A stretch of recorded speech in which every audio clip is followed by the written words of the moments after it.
Star प्रवाह वाहिनीवरील ठरलं तर मग ही मालिका प्रेक्षकांची लोकप्रिय मालिका झाली आहे। मालिकेत गेल्या 2 वर्षांपासून चालत असलेल्या कोर्ट ड्रामाने प्रेक्षकांचं विशेष लक्ष वेधून घेतलंय, ज्यामुळे वात्सल्य आश्रमाच्या केसचा निकाल लागण्यासाठी आता अवघे 15 दिवस उरले आहेत।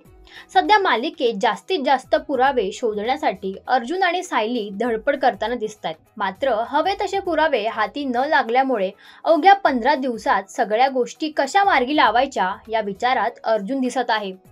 आश्रमात सापडलेल्या साक्षीच्या अर्धा पेंडंटचा तुकडा आणि कॉल डिटेल्स हे दोन्ही पुरावे कोर्टात सादर केल्यावर निकाल नक्की फिरेल याची खात्री अर्जुन आणि सायलीला असते।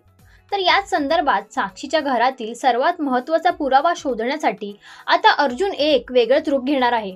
पिकलेले लांब केस, मोठी दाढी असा वेगळाच लुक करून अर्जुन साक्षी शिखरेच्या घरी जाणार आहे। साक्षीच्या आईची पुण्यतिथी असते। याच दरम्यान गुरुजींच्या वेशात अर्जुन साक्षी महिपतच्या घरी गेला। यावेळी त्या ठिकाणी प्रिया देखील असते। मात्र अर्जुन वेगळ्याच रूपात साक्षीच्या घरी आल्याने कोणीही त्याला ओळखू शकत नाही। आता अर्जुनच्या हाती साक्षीच्या विरोधात अजून काही ठोस पुरावा लागणार का, की त्या आधीच प्रिया त्याला ओळखणार हे पाहणं महत्त्वाचं ठरणार आहे। या आश्रम केस संदर्भातील महत्त्वाचा पुरावा कधी मिळेल या एपिसोडची प्रेक्षक आतुरतेने वाट पाहत आहेत।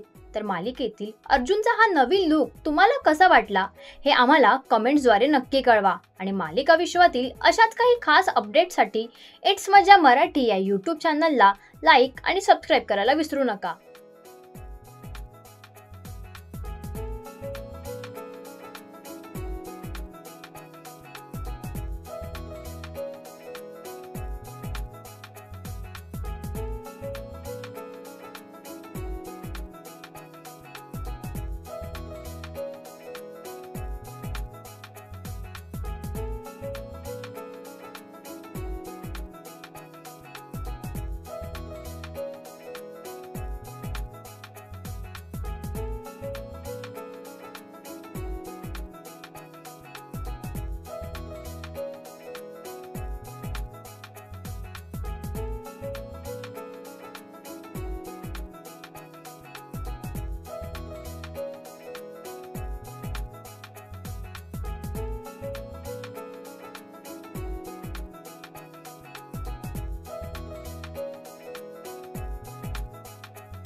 मराठी मनोरंजन सृष्टीमधील मालिका, चित्रपट, नाटक तसेच कलाकारांबद्दलच्या नवीन अपडेट्स जाणून घेण्यासाठी नक्की सबस्क्राईब करा इट्स मज्जा मराठी या आपल्या नवीन यूट्यूब चॅनलला।